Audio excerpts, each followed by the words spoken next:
नीतीश कुमार के करीबी अब धीरे धीरे उनका साथ छोड़ते जा रहे हैं। उपेंद्र कुशवाहा हमारे साथ मौजूद हैं, जो नीतीश कुमार के बेहद खास बताए जा रहे थे, लेकिन अब पार्टी छोड़कर इन्होंने अपनी नई पार्टी बना ली है।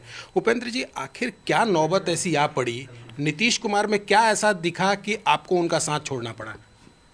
देखिए, सीधी सी बात है, नीतीश जी जिस विरासत को लेकर चले थे, जननायक कर्पूरी ठाकुर जी की विरासत नीतीश जी के साथ आई थी और इस विरासत को आगे बढ़ाने में बिहार की जनता ने उनका साथ दिया था। अच्छा काम भी उन्होंने किया, सरकार में जाने के बाद बहुत अच्छा काम उन्होंने किया, हर तरह से ठीक कर रहे थे। लेकिन अब अंत में आकर के जहाँ से किश्ती को लाए थे तूफान से निकाल करके, फिर उसी तूफान में किश्ती को डालने की बात करने लगे नीतीश जी, तब बिहार के लोग परेशान हो गए, हमारे सब लोग परेशान हो गए और लगा कि अब इस स्थिति में अब बिहार बर्बाद हो और हम लोग चुपचाप बैठकर देखते रहें, यह तो नहीं हो सकता है। तो इसलिए हमको लगा कि अब निर्णय लेना चाहिए, हम लोगों ने लिया। आप पार्टी छोड़कर चले आए हैं, लेकिन कई ऐसे विधायक, जैसा कि आप भी बता रहे थे कि आपके संपर्क में हैं, कितने विधायक और एमपी हैं जो आपके संपर्क में हैं और जब ज़रूरत पड़ेगी तो उपेंद्र कुशवाहा के साथ खड़े रहेंगे? वो देखिए, उनकी गिनती नहीं है। उपेंद्र कुशवाहा के साथ कितना खड़े रहेंगे नहीं खड़े रहेंगे यह तो भविष्य बताएगा, लेकिन अभी एक आध अपवाद हो सकता है कोई, अदरवाइज जितने विधायक हैं या एमपी हैं, सबके मन में परेशानी है कि अगला चुनाव कैसे जीतेंगे। जनता दल यूनाइटेड के पास अब कुछ बचा ही नहीं, तो कैसे जीत पाएंगे। उनके क्षेत्र की जो जनता है, जनता उनके खिलाफ हो रही है, तो उस परिस्थिति में सारे लोग परेशान हैं और ऐसे लोग अधिकांश हमारे संपर्क में। जब आप नीतीश कुमार के साथ आए थे तो नीतीश कुमार ने उसी कर्पूरी सभागार में ये कहा था कि अब पार्टी को आगे आप लोग संभालेंगे, लेकिन कुछ ही दिन बाद नीतीश कुमार ये कह रहे हैं कि अब तेजस्वी यादव आगे बढ़ाएंगे और अब ललन सिंह ये कह रहे हैं कि 25 की तो कोई बात ही नहीं हुई थी मुख्यमंत्री पद को लेकर। तो इसको किस तरह से देखा जाए, क्या माना जाए? देखिए, पता नहीं नीतीश जी को कहाँ तक ले जाएंगे जो उनके अगल बगल वाले लोग। नीतीश जी को जेडीयू का एक एक व्यक्ति कहता है कि सर्वमान्य नेता है, तो सर्वमान्य नेता ने एक बाज़ाब्ता डिसीजन के रूप में कह दिया पब्लिक डोमेन में जो बात, अब उसको काट रहे हैं ललन सिंह जी कि हमने नहीं कहा, तो इसका मतलब नीतीश कुमार जी से बड़े नेता आप हो गए। कुल मिलाजुला कर यह जो बात हो रही है, मेरी समझ से जनता के मन में जो बेचैनी है, जो आक्रोश है इन लोगों के खिलाफ, इस आक्रोश को ध्यान में रखते हुए लोगों को फिर से झांसा देना चाहते हैं कि चलो नीतीश जी ने जो कहा वो अंतिम तो होगा ही वही, लेकिन अभी कुछ ऐसा बोल दो ताकि लोगों के अंदर जो आक्रोश है वह थोड़ा दब जाए।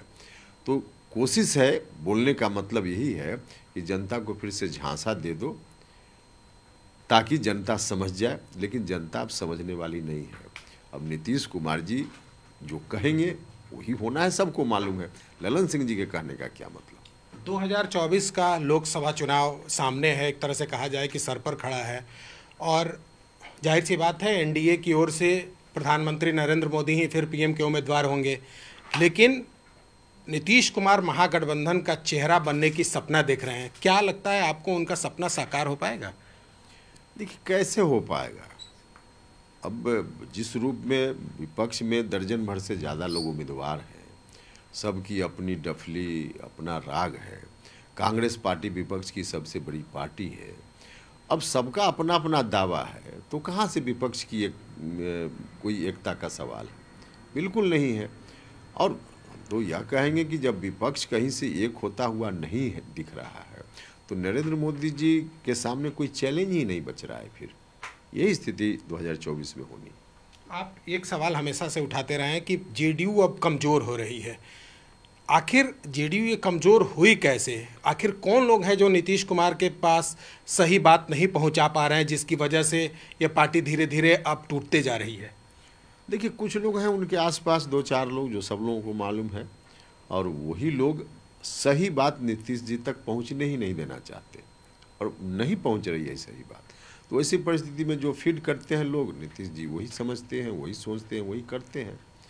तो अब इस परिस्थिति में जेडीयू को कमज़ोर होना ही था। और यह जो डिसीजन हुआ जेडीयू में, नीतीश कुमार जी ने जो कहा पब्लिक डोमेन में महागठबंधन विधानमंडल दल की मीटिंग में कि अगला कौन होगा, तो इस रूप में जब बात होगी तो स्वाभाविक रूप से इस तरह की बात तो जेडीयू को कमज़ोर करेगी ना, तो इसलिए जेडीयू कमज़ोर हो रही है। जेडीयू का अस्तित्व और नीतीश कुमार का अस्तित्व आगे आप कहाँ देखते हैं? नहीं देखिए, अब तो हमको लगता है कि कुछ भी नहीं बचा है, नीतीश जी के हाथ में ही कुछ नहीं है। अब बिल्कुल शून्य की स्थिति में जेडीयू पहुंच गया है, नीतीश जी के हाथ में अब कुछ नहीं बचा है, इन लोगों ने बचने नहीं दिया है। जो उनकी ज़मीन की बात की जा रही थी, जिस हिस्सेदारी की आप बात कर रहे थे, क्या उस हिस्सेदारी में अभी भी कुछ भी बचा हुआ है? नहीं देखिए, हिस्सेदारी की बात हमने की थी, लेकिन हिस्सेदारी अब किस बात के लिए हम मांगे? अब उनके पास कुछ है ही नहीं। जो भी राजनीतिक जायदाद नीतीश जी के साथ थी, उस जायदाद को गिरवी रख दिया आरजेडी के सामने में। अब जब गिरवी हो गया तो इनके पास कुछ बचा नहीं, तो हम हिस्सेदारी की बात क्या करें? इसलिए अब हम हिस्सेदारी की बात नहीं कर रहे हैं, हम उस गिरवी को छुड़ाने की बात कर रहे हैं, मुकम्मल की बात कर रहे हैं, हम हिस्सा की बात नहीं कर रहे हैं। क्या आने वाले दिनों में अगर मौका मिलता है तो फिर उपेंद्र कुशवाहा नीतीश कुमार के साथ जा सकते हैं, खड़े हो सकते हैं, पार्टी में शामिल हो सकते हैं? बिल्कुल नहीं, सवाल ही नहीं उठता है। हमने जाकर वहाँ अनुभव किया, और जिस स्थिति में अब जेडीयू चला गया है, नीतीश कुमार जी जिस तरफ बढ़ गए हैं, तो सवाल ही नहीं है कोई राजनीतिक रूप से हमारा और जेडीयू के बीच कोई संबंध हो, प्रश्न ही नहीं उठता है। लेकिन व्यक्तिगत रूप से कभी नीतीश जी को ज़रूरत पड़े, कभी उस तरह की भगवान न करे वैसी कोई स्थिति हो, लेकिन आदमी है, कभी वैसी स्थिति अगर पड़ जाए, खून की ज़रूरत हो, तो उपेंद्र कुशवाहा खून देने के लिए पंक्ति में सबसे आगे खड़ा रहेगा, लेकिन राजनीतिक रूप से नहीं। उपेंद्र कुशवाहा का अगला कदम अब क्या होगा? अगला कदम वही जननायक कर्पूरी ठाकुर जी की विरासत को बचाने का काम करना है। जो शोषित पीड़ित गरीब गुरबा लोग हैं, अति पिछड़ा, दलित, महादलित, बाकी सब लोग, जो भी सामाजिक न्याय पसंद बाकी लोग भी हैं, सब लोगों के हितों के लिए लड़ना यही है। तो लोगों के हितों के लिए उपेंद्र कुशवाहा अब जनता के बीच में जाएंगे, लोगों के बीच अपना जो नई पार्टी बनाए हैं उसको जन जन तक पहुंचाने की कोशिश करेंगे। कैमरामैन अश्वनी के साथ चंद्रमोहन कुमार, पटना, न्यूज़ 18 इंडिया।